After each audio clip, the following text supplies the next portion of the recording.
Continents on earth के इस series में मैं आपके साथ एक ऐसे महाद्वीप की जानकारी शेयर करना चाहता हूँ कि जहाँ पर स्थायी रूप से बहुत ही कम इंसान रहते हैं और कुछ गिने चुने जीव ही यहाँ पर टिक पाते हैं। जी, इस कॉन्टिनेंट का नाम है अंटार्कटिका। यहाँ पर आपको ना ही कोई पेड़ मिलेंगे, ना ही कोई हरी भरी वादियाँ मिलेंगे तो मीलों तक दूर तक पसरी सिर्फ बर्फ़ ही बर्फ़। अंटार्कटिका ये दुनिया का सबसे ठंडा ऐसा एरिया है जहाँ पर इसका नॉर्मल तापमान भी अगर आप देखेंगे तो कुछ -57 डिग्री तक जाता है। यस, -57 डिग्री सेल्सियस, मतलब खून को जमा कर देने वाली ठंड दोस्तों। यहाँ पर इंसानों का ज़िंदा रह पाना बहुत ही मुश्किल है और जो भी इंसान यहाँ पे रहते हैं वो स्थायी रूप से नहीं तो टेम्पररी रहते हैं। बर्फबारी होने वाली दुनिया के किसी भी देश से तुलना में ये तापमान सबसे कम है।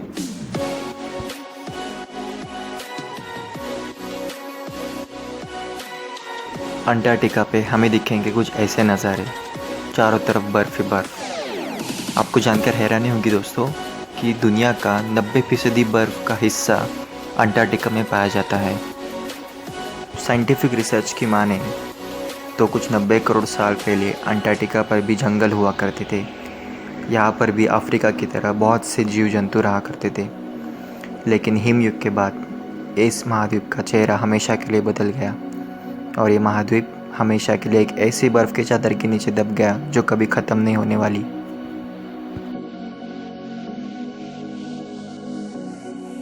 बर्फ़ मतलब पानी का जमा हुआ रूप होता है, लेकिन इसके बाद भी एक चौंकाने वाला तथ्य सामने आया है कि अंटार्कटिका को रेगिस्तान का करार दिया गया है। अब आप सोचेंगे कि अंटार्कटिका को रेगिस्तान कैसे कहा जा सकता है, तो ये फैक्ट है कि अंटार्कटिका पे सहारा के मुकाबले सबसे कम बारिश होती है।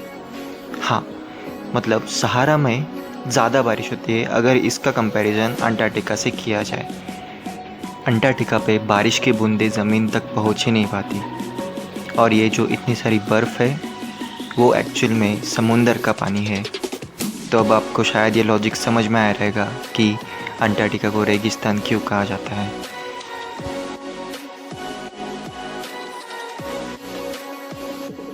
लेकिन ऐसा विचित्र महाद्वीप ढूंढा किसने? जॉन किंग डेविस ये पहले इंसान थे जिन्होंने अंटार्कटिका पे अपने कदम रखे। जॉन किंग एक्चुअली एक सील हंटर थे, मतलब सील नाम का एक प्राणी रहता है, ये उसका शिकार करते थे। 1821 में शिकार करते करते अंटार्कटिका पहुंच गए। 20वीं सदी की शुरुआत में दो खोजकर्ता रॉल्ड अमंडसेन और रॉबर्ट स्कॉट अपनी टीम्स को लेकर अंटार्कटिका पहुंचे ताकि इस महाद्वीप के बारे में और जानकारी पा सके। अमंडसेन के ग्रुप को तो जानकारी हासिल हुई, लेकिन स्कॉट का ग्रुप कभी घर वापस नहीं जा पाया क्योंकि उन सारे लोगों की वहाँ पर मौत हो गई। इंसानों के लिए तो इस महाद्वीप पर ज़्यादा दिन तक जिंदा रह पाना करीब करीब नामुमकिन है। तो फिर आखिर यहाँ पर रहता कौन है?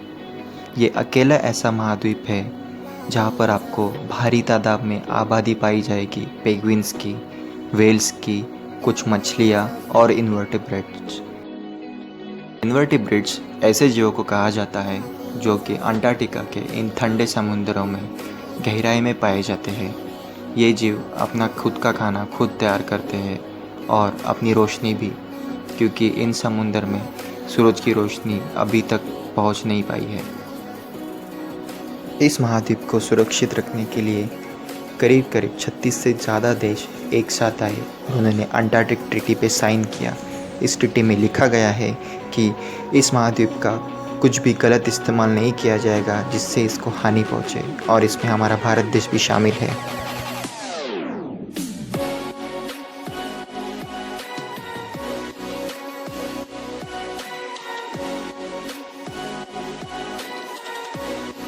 जब इस महाद्वीप को नया नया ढूंढा जा रहा था, तभी कई देशों ने अंटार्कटिका के कई भूभागों पर अपना हक जताया।